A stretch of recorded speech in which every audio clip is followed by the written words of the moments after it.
मालेगांव का हर शख्स फ़ख्र कर रहा है और मालेगांव के लिए ये हमारे लिए एजाज़ की बात है।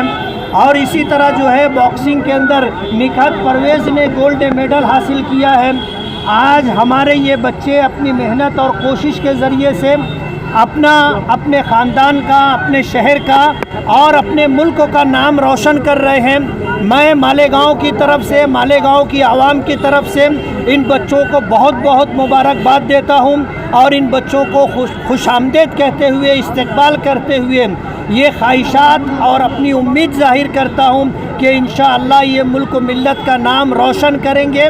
और इंडिया लेवल पर इनका इंतखाब हुआ है तो ये अपनी मेहनत और जद्दोजहद से मालेगांव का नाम रोशन करेंगे, मालेगांव के लोगों का नाम रोशन करेंगे और मालेगांव के ताल्लुक़ से लोगों की जो सोच मुल्क भर में है उसको बदलने की कोशिश करेंगे।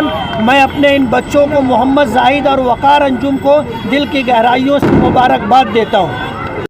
मैं सबसे पहले जो है अल्लाह ताला का शुक्र अदा करना चाहता हूँ कि अल्लाह ताला ने हम सबको इतनी इज़्ज़त से नवाजा और अहलिया ने पूरे मालेगांव का हम शुक्रगुज़ार है।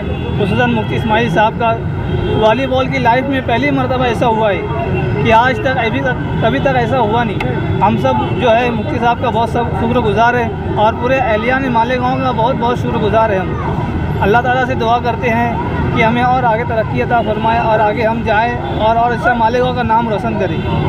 आप लोगों से